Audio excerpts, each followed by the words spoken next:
बिस्मिल्लाहिर्रहमानिर्रहीम। तो दोस्तों, आज की क्लास में मैं आपको बताऊंगा कि ट्रायल बैलेंस एंट्री किस तरीके से की जाती है। सबसे पहले आपको यहाँ पर डिस्क्रिप्शंस वाला एक कॉलम क्रिएट करना है। तो डिस्क्रिप्शंस बनाएंगे यहाँ पर। फिर उसके बाद आपको यहाँ पर डेबिट की डिटेल ऐड करनी है। एंड नेक्स्ट वन जो होगा, यहाँ पर आपके पास क्रेडिट की डिटेल्स होंगी।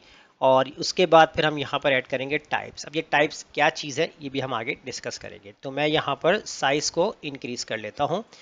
और उसके बाद यहाँ पर इन दोनों कॉलम्स, तीनों कॉलम को एक साथ पकड़कर मैं यहाँ पर थोड़ा सा इस तरीके से इंक्रीज कर लेता हूँ। तो थोड़ा आपके पास कुछ इस तरीके से डाटा मैनेज हो जाएगा। अब देखिए, यहाँ पर आप क्या काम करेंगे, इसको अपने ही अकॉर्डिंग जो फॉर्मेट के अंदर आपको सेट करना है वो आप इसको ईजिली रख सकते हैं। तो यहाँ से हम क्या कर लेते हैं, एक फॉर्मेट जो है वो सिलेक्ट कर लेते हैं। कलर वेरिएंट हम सिलेक्ट करेंगे यहाँ से ब्लू कलर, और वहाँ पर फॉन्ट हमारा हो जाएगा वाइट कलर का। अब देखिए, हमें एंट्रीज जो है यहाँ पर सबसे पहले जो है वो ऐड करनी है। पहले तो मैं यहाँ पर एक टारगेट जो है वो यहाँ पर ऐड कर देता हूँ। तो इसके लिए हमने यहाँ पर हेडिंग डाल दी है टारगेट। ठीक है, अब यहाँ से टारगेट के हिसाब से जो हम अपना जो है बाकी चीज़ें कंटिन्यू करेंगे। पहली चीज़ यहाँ पर हमें ऐड करनी है इलेक्ट्रिसिटी। इलेक्ट्रिसिटी बिल की जो एंट्री है वो हम यहाँ पर ऐड कर देंगे। उसके बाद नेक्स्ट हमारे पास आ जाएगा यहाँ पर वाटर बिल। ठीक है, यहाँ पर आ जाएगा हमारे पास वाटर बिल। एंड फिर हमारे पास आ जाएगा सैलरी। और इसके बाद हम ऐड करेंगे जो कि हमारे ऑफिस के एक्सपेंसेस हैं वो हम ऐड करेंगे यहाँ पर। और इसके बाद फिर हम देखेंगे कैश इन हैंड्स, जो कि हमारे पास ऑफिस का डेली वर्क का जो होता है उसका हम यहाँ पर जो भी होगा वो आप लिखेंगे यहाँ पर। और इसके बाद फिर हम यहाँ लिखेंगे रिटर्न्स कर लेते हैं, या रेमिटर्स वगैरह जो भी होते हैं ऑफिस के होते हैं, तो वो आप यहाँ लिख देंगे। और फिर इसके बाद हम लिखेंगे यहाँ पर फिक्स चार्जेस वगैरह कुछ भी होता है, और इसके अलावा बजट्स वगैरह। तो अभी मैं ये जो डिटेल्स हैं ये अभी मैं ऐसे ही लिख रहा हूँ। तो बाकी आप अपने हिसाब से जो जो चीज़ें आपकी होंगी आपने उसी को फॉलो अप करना है। ठीक है, तो यहाँ पर हम लिखेंगे डेली बेसिस पे जो यहाँ पर अमाउंट होगा, और इसके बाद ड्यूज़ वगैरह।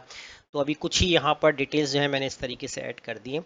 और अब हम क्या करते हैं, ये एरिया यहाँ पर हाईलाइट कर देते हैं बॉर्डर के साथ। तो ऑल बॉर्डर पे क्लिक कर देंगे। अब यहाँ आपको एंट्री करनी है, एंट्री के हिसाब से करनी है। तो देखें, जैसे कि हम क्रेडिट के अंदर करते हैं यहाँ पर 20,000 ऐड कर देंगे, और ये पूरा एरिया यहाँ से कॉमा वाली वैल्यू में चेंज कर देंगे। अब यहाँ इलेक्ट्रिसिटी बिल है, इसको हमने लेट सपोज कर दिया यहाँ पर 1000। और इसके बाद वाटर बिल हमने कर दिया 1200। और इसके बाद सैलरी लेट सपोज हमने कर दी 8000। और ऑफिस एक्सपेंस हमने कर दी यहाँ पर 2000। और कैश इन हेड भी हम यहाँ पर 2000 कर देते हैं, और 3200 जो है यहाँ पर रिमोटर्स कर देते हैं। फिक्स्ड हम यहाँ पर करेंगे 10,200। और थोड़ा सा हम यहाँ पर क्रेडिट भी कर देते हैं, जैसे बजट है उसके लिए हमने यहाँ पर कर दिया 10,200। और नेक्स्ट यहाँ पर हम ऐड करते हैं जो कि हमारा मेंटेनेंस है, वो हम करते हैं 1240 कुछ समथिंग कर देते हैं। फिर इसके बाद डेली बेसिस पे हम डेबिट के ऊपर यहाँ पर करते हैं 37,440। ठीक है, थोड़ा सा हमने राउंड को अमाउंट को थोड़ा राउंड फिगर नहीं किया, थोड़ा इस तरह वैल्यू में कर दिया। और लास्ट वन हम क्रेडिट करते हैं ड्यूज़ के अंदर यहाँ पर 30,000। ठीक है, ये चीज़ हमारे आ चुकी है यहाँ पर। अब टाइप्स के अंदर देखें, हमारे पास एक्सपेंस और इनकम, इनको हमने यहाँ पर जो है वो सेपरेट करना है। तो मैं यहाँ पर क्या कर लेता हूँ, जैसे मैंने टाइप कर ली यहाँ पर इनकम। ठीक है ना, ये आपके पास टारगेट एज ए इनकम है, तो इसको कॉपी करते हैं। और इसके बाद आपको जहाँ जाए इसके अंदर इनकम ऐड करनी है वो आप इनकम वगैरह ऐड कर सकते हैं। ठीक है, अच्छा इनकम के लिए भी आप फिलहाल एक ही रहने दें कॉलम। उसके बाद आप यहाँ पर ऐड कर दें एक्सपेंस। ठीक है, यहाँ पर आपके पास एक्सपेंस आ जाएगा। तो एक्सपेंस के अंदर देखिए हमारे पास जो कि डेबिट्स के अंदर आ रहे हैं, तो वो हम यहाँ पर एज अ इसको एक्सपेंस कंसिडर कर लेते हैं यहाँ तक, तो जो कि आपकी कैश हैंड तक है। और उसके बाद फिर हम यहाँ पर इनके अंदर एसेट्स जो भी होगा वो हम यहाँ पर सिलेक्ट कर लेंगे। तो इसके अंदर हमने एसेट्स लिख लिया, कॉपी करके जो है यहाँ भी पेस्ट कर लेंगे। उसके बाद फिर हमारी आती है लाइबिलिटीज़। ठीक है, तो ये आपके थोड़े से बैंक फंक्शंस हैं, इनको आपको समझना पड़ेगा कि क्या क्या चीज़ें होती हैं। और इसके बाद इसको यहाँ से कॉपी कर ले पेस्ट कर लेते हैं। तो अभी ये फ़िलहाल मैं अपने ही पास से लिख रहा हूँ एसेट्स वगैरह, और जो भी यहाँ पर आपके पास लाइबिलिटीज़ एक्सपेंस वगैरह है तो वो आपको यहाँ लिख लेने। फिर इसके बाद नीचे आते हैं, इन दोनों जगह पर हम लाइबिलिटीज़ को पेस्ट कर देते हैं इस तरीके। तो ये हमारा डाटा जो शीट होगा वो हमारा इस तरीके से कवर कर जाएगा। अब इसके बाद आपको नेक्स्ट यहाँ पर क्या वर्किंग करनी है, अब इसके अंदर आप जो है अपने डिफरेंट यहाँ पर टोटल जो है अपने एसेट्स वगैरह एक्सपेंस लाइबिलिटीज़ वगैरह वो है वो सारे आप चीज़ यहाँ पर कैलकुलेट करेंगे। तो पहले हम क्या कर लेते हैं, यहाँ पर ये जो आपके पास डेबिट्स हैं इनका हम यहाँ पर टोटल करते हैं, तो इक्वल सम लगाएंगे और यहाँ से हम पूरी रेंज को सेलेक्ट करेंगे, ब्रैकेट क्लोज करके एंटर कर देंगे। तो ये हमारे पास आंसर आ चुका है टोटल डेबिट्स का। उसके बाद क्रेडिट के लिए आपको सेम यही काम करना है, सम का फार्मूला यूज़ करेंगे और यहाँ अपने पूरी रेंज को सेलेक्ट करना है इस तरीके से, ब्रैकेट क्लोज करके आप यहाँ पर कर देंगे एंटर। तो ये आपके पास आ चुका है आंसर। और फिर इसके बाद आएंगे यहाँ पर, और यहाँ पर जो है वो आपने कुछ इस तरीके से, अच्छा एक चीज़ इसमें थोड़ा सा आपको ध्यान रखना है, वो अभी क्या चीज़ है आपको बताता हूँ मैं। जैसे कि आप यहाँ पर डेबिट्स को माइनस कर देंगे यहाँ पर क्रेडिट के साथ, और देखें यहाँ पर आपके पास ना रिमेनिंग में ना जो ज़ीरो आना चाहिए, यानी आपके डेबिट्स और क्रेडिट्स दोनों आपके इक्वल होने चाहिए। तो अब हम देख लेते हैं कि हमारे पास कहाँ पर हमने यहाँ पर मिस्टेक की है, यानी कि अमाउंट कुछ ज़्यादा तो नहीं कर दिया हमने कहीं पर। तो चलिए हम चेक करें, जैसे यहाँ पर हमारा हमने कर दिया है 1000 और 1200 हो गया है, उसके बाद 8000 हो गया, 2000 हो गया, 2000 हो गया और 3200, 10200, ठीक है। 37440 आई थिंक ये हमने बिल्कुल सही लिखा है। 20,000 भी हमने सही लिखा है यहाँ पर, 10,200 और 1240 आई थिंक ये सही है। फिर 30,000, अच्छा यहाँ पर हमने आई थिंक जो है एक रिमेनिंग जो है ना, हमने वो यहाँ पर जो है वो कम ज़्यादा कर दी, समझ ले। तो हमें यहाँ पर जो ऐड करना है जो कि हमारा है 30,000, यहाँ भी ऐड करते हैं 30,000। और अच्छा 30,000 जब हम यहाँ पर ऐड कर रहे हैं, अच्छा 30,000 हम यहाँ दोबारा नहीं लिखेंगे, इसको हम थोड़ी कम वैल्यू कर देते हैं, जैसा कि हम 3600 कुछ कर देते हैं। बिल्कुल हाँ, देखें बिल्कुल अब यहाँ पर देखें आपके पास एक्यूरेट हो चुका है, तो आंसर आपके पास जीरो आ गया, ठीक है। यानी कि इक्वल, इसका मतलब हमने फॉर्मेट में कन्वर्ट किया। अब यहाँ पर आपके पास जो लायबिलिटीज एक्सपेंस है उसको कैलकुलेट करने में आपको आसानी होगी। तो पहले हम यहाँ पर इनको सेलेक्ट करके मर्ज करते हैं और यहाँ पर हेडिंग डालते हैं सबसे पहले, जो कि हमारी इनकम है। इनकम के बाद फिर हम यहाँ पर ऐड कर देंगे एक्सपेंस, एक्सपेंस के बाद फिर हम यहाँ पर ऐड कर देंगे अपना अमाउंट। तो ये पूरा कॉलम सेलेक्ट करेंगे और यहाँ हम जो है वो अपना प्रॉफिट कैलकुलेट कर लेंगे, ठीक है, प्रॉफिट एंड लॉस, ठीक है। इसकी हम यहाँ पर एंट्री कर लेंगे डिफरेंट तरीके से। अब यहाँ पर आपने क्या काम करना है, सबसे पहले आपको यहाँ पर इक्वल लगाना है और सम इफ का फॉर्मूला है राइट डाउन करना है। रेंज आपसे पूछेगा, तो रेंज के अंदर आपने क्या काम करना है, यहाँ पर सबसे पहले आप सेलेक्ट करेंगे जो आपके पास टाइप्स है, इसको आपने सेलेक्ट कर लेना है, कॉमा लगाना है।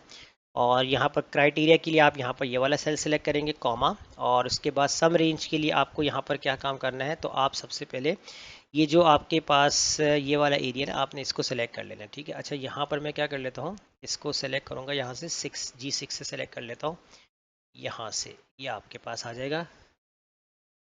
थोड़ा सा इसको सेट कर लेते हैं और उसके बाद यहाँ पर हम सिलेक्ट करेंगे आगे आकर। और अब सम रेंज की बात कर रहे हैं, तो सम रेंज के लिए हमने यहाँ पर क्या काम करना है, जो आप यहाँ पर सिलेक्ट करेंगे क्रेडिट वाला, ये पूरा कॉलम सिलेक्ट हो जाएगा आपका। ब्रैकेट क्लोज करके माइनस अगेन आपने सम एफ का फॉर्मूला राइट डाउन करना है और दोबारा से आप यहाँ पर जो है वो अपना ये वाला सेल सिलेक्ट करेंगे, आपका टाइप्स वाला, ये सिलेक्ट हो जाएगा आपका। फिर आपने यहाँ पर कॉमा लगाना है, क्राइटेरिया के अंदर आपने दोबारा से इनकम वाले सेल को सिलेक्ट करना है, कॉमा। उसके बाद अब आपसे यहाँ से पूछेगा सम रेंज। अब तो आप सम रेंज किस में से आप जो है डेबिट से माइनस कर रहे हैं, सिलेक्ट करेंगे, ब्रैकेट क्लोज करके आप कर देंगे यहाँ पर इंटर। तो देखिए यहाँ पर आपकी जो है वो इनकम यहाँ पर कैलकुलेट हो चुकी है। अब इसके बाद फिर आपको यहाँ पर क्या काम करना है, आपने इसी फॉर्मूले को जो है यूज़ करना है। तो मैं यहाँ से इसको कॉपी कर लेता हूँ और यहाँ पर इक्वल लगाकर पेस्ट करता हूँ, ठीक है। और यहाँ जो G6 है इसकी जगह मैं एक्सपेंस कर दूंगा और यहाँ पर भी इसकी जगह मैं एक्सपेंस जो है वो सेलेक्ट कर लूँगा। तो ये आपको बस थोड़ा सा यहाँ पर ध्यान रखना है। उसके बाद आप यहाँ पर कर देंगे एंटर। तो ये आपके पास आ चुका है, आपके पास आंसर आ चुका है। माइनस में जब आपके पास आंसर आ रहा है तो ये आपको थोड़ा सा सोच देखना पड़ेगा कि ये माइनस में आंसर आपको क्यों दे रहा है। तो इसको हम थोड़ा सेलेक्ट कर लेते हैं। तो माइनस, खैर इशू नहीं, यहाँ पर इसको माइनस लगा के इसको रिमूव कर देंगे। यहाँ पर हम इसको माइनस वैल्यू लाइबिलिटीज, अच्छा यहाँ पर हमने जो है ना नीचे यहाँ पर देखना पड़ेगा एंट्रीज, ये आप क्योंकि अभी देखिए अभी एक्चुअल रिकॉर्ड नहीं है इसलिए थोड़ी सी कन्फ्यूजन होगी, बट एक्चुअल रिकॉर्ड होता है तो वो आपके लिए प्रॉपर बनता है क्योंकि वैल्यूज़ वगैरह मैंने अपने हिसाब से एडजस्ट किए। तो बजट के अंदर हमने यहाँ पर लिखा हुआ है 10,200, मेंटेनेंस के अंदर हमने लिख दिया है यहाँ पर 1,240, फिर डेली बेसिस पे हमने कर दिया 37,000 और उसके बाद हम यहाँ पर अच्छा, एक कॉलम हम और ऐड करते हैं, शायद आई थिंक सही हो जाएगा। यहाँ पर हम करते हैं इंसर्ट शीट रॉस करते हैं, और अब इसके बाद जो है ना, यहाँ जो हमने लिखा है ना, इसको हम ले जाते हैं नीचे, ठीक है, और इसको यहाँ से कॉपी करके पेस्ट कर देंगे। एसेट, अच्छा, अब यहाँ पर जगह लाइबिलिटीज़ यहाँ भी कर दिया है, लाइबिलिटीज़ हो गया। यहाँ पर हम करते हैं एसेट्स, यहाँ पर एसेट्स कर देते हैं यहाँ पर, और फिर इसके बाद हम यहाँ पर डबल लाइबिलिटीज़ भी ऐड कर देते हैं। तो अब शायद आई थिंक जो है ये थोड़ा सा बैलेंस हो जाएगा। तो यहाँ पर इसको सेलेक्ट कर लिया है, और यहाँ पर हमने इसको सेलेक्ट कर लिया है। तो आंसर अभी भी यहाँ पर माइनस में दे रहे हैं, थोड़ी सी क्रिटिकल सिचुएशन तो यहाँ पर बन गई है। चले खैर, इसको भी हम आगे देखते हैं कि इसका क्या इशू आ रहा है। तो इसको फिर हम जो है अपने हिसाब से जो है वो इसको मैनेज कर लेंगे। तो माइनस आ रहा है, एक बार रीचेक कर लेते हैं, बट ये क्योंकि टाइमिंग इसमें लग जाएगा, कोई इशू नहीं है। तो हम इसको पहले इसको प्रॉपरली जो है इसको सॉल्व कर लेते हैं। तो यहाँ पर जो है वो आपके पास कुछ इस तरीके से आ रहा है। 15 सेलेक्ट कर लिया आपने, हाँ, एक यहाँ पर जो है आपने इसको सेट करना है एक्सपेंस। हाँ, ये देखें, अब हमने थोड़ा सा फॉर्मूले कॉपी तो कर लिया था। तो यहाँ पर आपने क्या करना है, जो आपके पास सम रेंज है ना, इसमें आप सेलेक्ट करेंगे, आप अपना क्रेडिट वाला कॉलम सेलेक्ट करेंगे यहाँ पर। और उसके बाद जो आपके पास यहाँ पर ये वाला जो सेल है, इस वाले सम रेंज के अंदर इसको आप सेलेक्ट करें यहाँ से, और इसके अंदर जो है आपने सेलेक्ट कर लेना है अपना डेबिट वाला जो है वो कॉलम सेलेक्ट कर लेना। अब इसके बाद जब इसको एंटर करेंगे तो देखिए अब आपके पास माइनस रिमूव हो गया। तो इसमें थोड़ा टाइम लग गया, लेकिन ये है कि अगर आप इसको सॉल्व करें तो ये आपका सॉल्व हो जाता है। तो इसलिए आप यहाँ पर मैंने आपको प्रॉपर इसको सॉल्व करके दिखा दिया। उसके बाद इक्वल लगा लेंगे और इनकम और माइनस कर देंगे आप अपने एक्सपेंस से और एंटर कर देंगे। तो ये आपका जो अमाउंट होगा जो कि आपके प्रॉफिट एंड लॉस को प्रेजेंट कर रहा होगा। और इसी तरह अगर आपको यहाँ पर चेंज करना है या चेक करना है आपको एसेट्स एंड लायबिलिटीज़ का भी, तो वो भी आप चेक कर सकते हैं। तो मर्ज कर दें यहाँ पर, और इस तरीके से आपने मैनेज करना है। तो यहाँ पर आप सिलेक्ट करेंगे एसेट्स एंड लाइबिलिटीज़, ठीक है, और लाइबिलिटीज़ ये आ जाएगा आपके पास। और इसको भी आप हाईलाइट करना चाहे हाईलाइट कर सकते हैं, और यहाँ पर आपने टाइप कर लिया एसेट्स, और उसके बाद यहाँ पर आपके पास आ जाएगा नेक्स्ट लाइबिलिटीज़,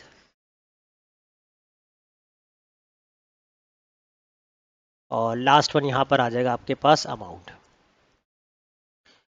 तो यहाँ पर आप एक चीज़ बस याद रखिएगा कि प्रॉपर तरीके से आपको मेंटेन करना है। तो यहाँ भी आपने सम इफ़ का फॉर्मूला आपको यूज़ कर लेना है।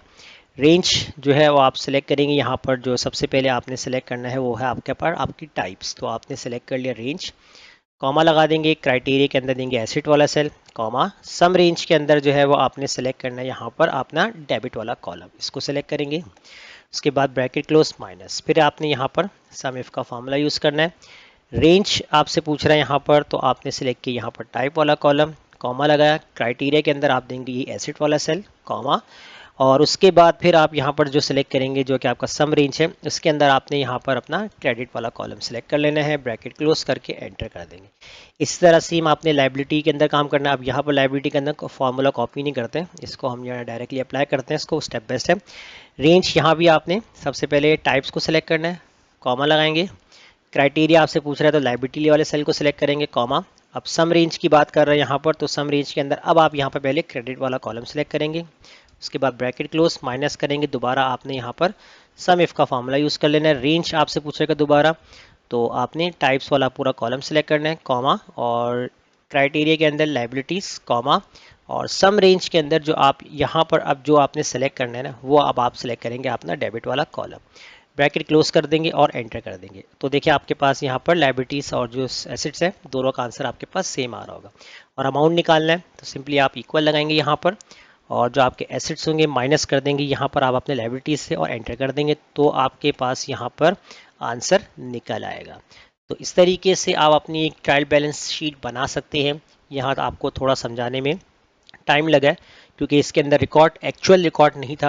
अगर एक्चुअल रिकॉर्ड होता है तो ये प्रॉपर शीट जो है आपकी सही से वर्क करती है, क्योंकि यहाँ पर आपको वैल्यूज़ और टाइप्स आपको जो है यहाँ प्रॉपर देख के लिखनी है। लेकिन इसकी प्रैक्टिस करेंगे तो आपको है ज़रूर जो है आपकी जो प्रॉब्लम्स होंगी वो क्लियर हो जाएगी। तो फिलहाल इसकी प्रैक्टिस कीजिए, मुझे इजाज़त दीजिए, अल्लाह हाफिज़।